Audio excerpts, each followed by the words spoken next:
Hello guys! Hello Cancer! Welcome dito sa aking channel, Kapalaran 888 Cancer.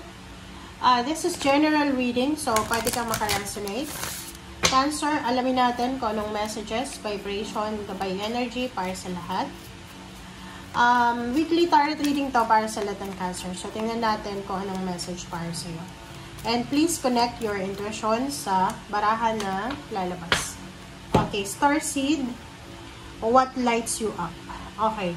Cancer, ano daw yung posibleng nagbibigay sa'yo ng kaligayahan, ng excitement, ng kilig? Okay? So, this is your message for the week. Tinatanong ka ng ating baraha kung ano ba ang posibleng nagbibigay kilig sa'yo, nagbibigay saya, nagbibigay ng motivation, determination, and excitement. Okay.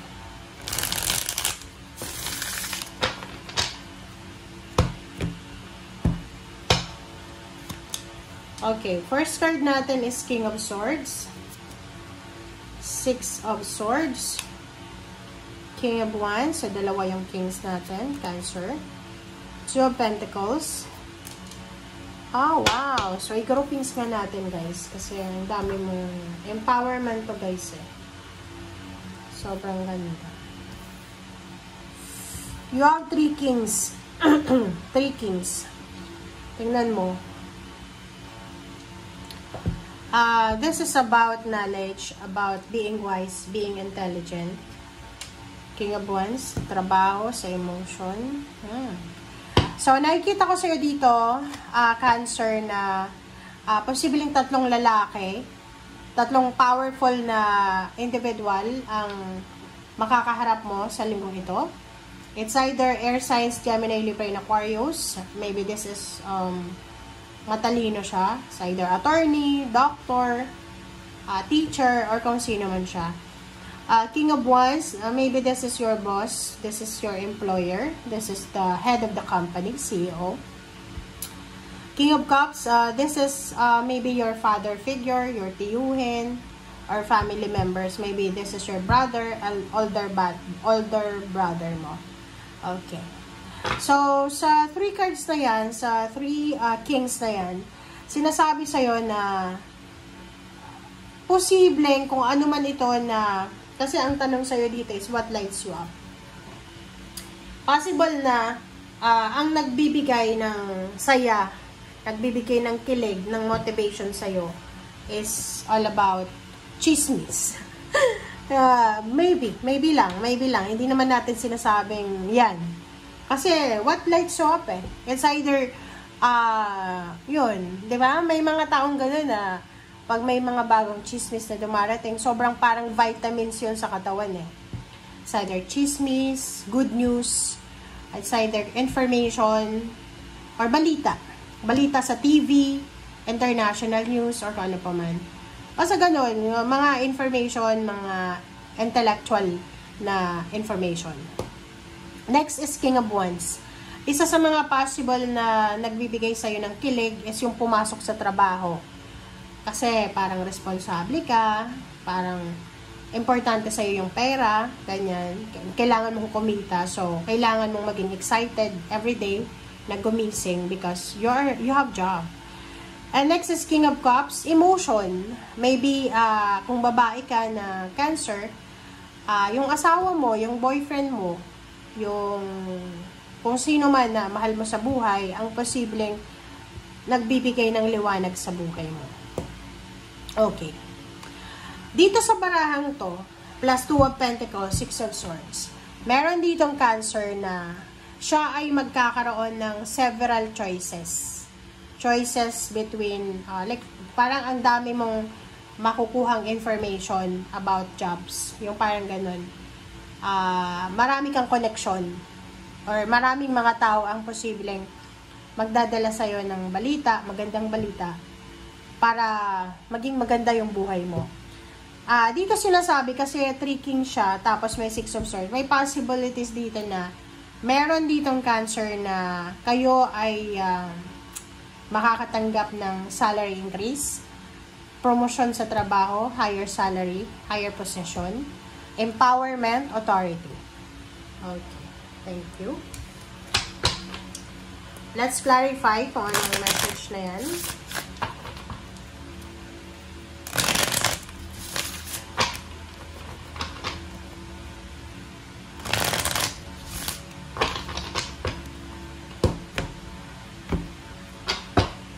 Okay, King of Swords. King of Swords, yun na nga. Ang nakikita ko dito na posibleng excitement mo is posibleng makatanggap ka ng good news about sa money.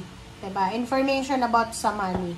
Pwedeng may mag-o-offer sa'yo ng financial help or job offer. Parang ganun. Okay, 7 of Cups. About naman sa trabaho, nakikita ko na sobra-sobra kang magiging masaya because you have several options and choices. Parang, halimbawa, kung nag-a-apply ka ng trabaho, marami kang pagpipilian kung saang company or kung saang bansa, kung balak mong magtrabaho international na magtrabaho. King of Cups.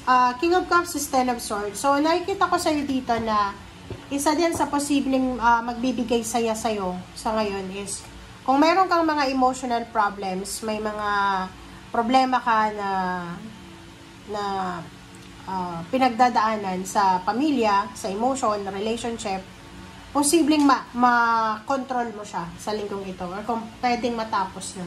Like, ang dami mong mga inaalalang problema sa pamilya na posibleng mag-end na siya by the end of this week. Okay? And 6 of Swords is 4 of Wands. So, nakikita ko dito na yun, mayroon ditong Cancer na possible na isa sa mga improvement na mangyayari sa buhay niya is yung about sa family. Maybe yung pamilya niya ay yun na nga, ang daming away, gulo, and posibleng mag-improve siya sa linggong ito. Maybe, halimbawa, nagpapatayo ka ng bahay, possible din siya na matapos na or mayroon ka ng source of income na pwedeng makapag-sustain sa pagpapatayo ng bahay. Or pwedeng sinasabi ng baraha dito na pagpapatayo or renovation or stability, yung parang may improvement yung pamilya. Two of Pentacles. Capricorn energy. So, sinasabi ng baraha dito, mag-iingat ka lang, okay? Mag-iingat ka lang, Cancer, sa mga Capricorn. Kasi, posible yung Capricorn na yan ay maging rason para, diba, pera na, naging bato pa, parang gano'n. Para i-tempt ka, para, ano bang tawag doon, tuksuhin ka, lalo na sa usaping pera. Kung may hawak kang pera, kung saan yung perang yan naka-designate, yun. So, ang medyo ano lang dito, off lang sa linggong ito is yung iwasan natin na matukso, lalo na sa pera, sa paggagastos, pag-shopping, overspending sa linggong ito. Okay, 8 of Discs, 5 of Cups, and Chariot. So, sinasabi ng baraha sa'yo dito na sa loob ng trabaho, sa loob ng negosyo, or any source of income na meron ka, parang hindi ka maghinayang sa bandang huli. Kasi, meron ditong hard-earned success. Eto, Chariot, hard-earned success, hard-earned money na darating sa'yo.